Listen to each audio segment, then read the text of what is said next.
Hello everyone. तर गेले 2 दिवस मी कंटिन्यू मम्मीला बोलत होते की मम्मी मला दाल मखनी खायचे. तर हे सगळं मी सकाळी बोलत होते.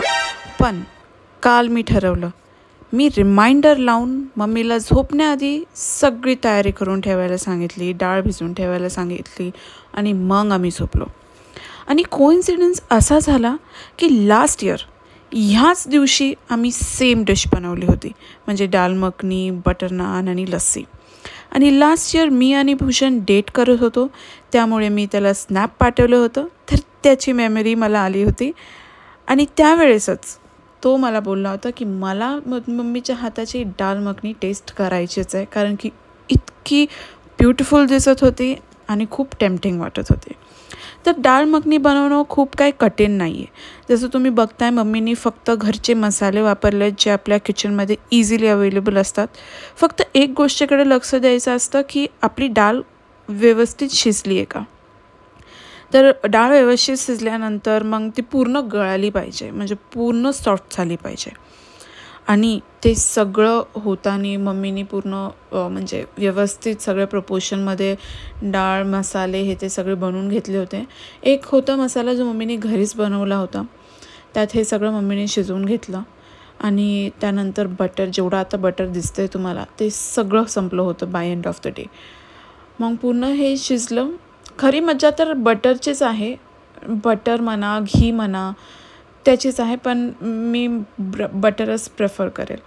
तर डाळ टाकूया. तर डाळ टाकल्यानंतर त्याच्यानंतरही 10-15 मिनटं तरी तुम्ही त्याला एक उकळी आणलीच पाहिजे. त्यानंतर परत तुम्ही बटर टाका. मी म्हणलं ना, हे बटर सगळं संपलं होतं by end of the day. आणि मग त्याच्यानंतरही एक 5-10 मिनटं आम्ही त्याला शिजवलं. 2-3 उकळ्या येऊन दिल्या. त्यानंतर 1-2 उकळ्यानंतर आम्ही त्याला गार्निश केलं कोथिंबीर केल्यानंतर अजून 2 उकळ्या यायला पाहिजे त्याला, म्हणजे आपण जे फ्लेवर्स त्यात ॲड केलेत ते सगळे डाळ मखनीमध्ये उतरतील. आणि नानची तयारी करता डोक्याला काकडीचे साल लावले, वेस्ट नाही करायचं काही.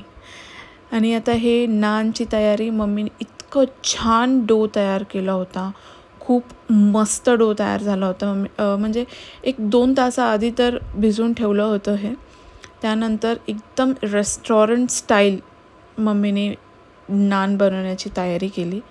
काळे तीळ घेऊन, काळे तीळ आणि कलोंजी एकच असतं काय माहीत नाही. तर कलोंजी घेतली, कोथिंबीर घेतली आणि तिची एक बनवायची स्टाईल आहे जे आपण बनवू शकतो घरी, आणि तेही रेस्टॉरंटपेक्षा छान.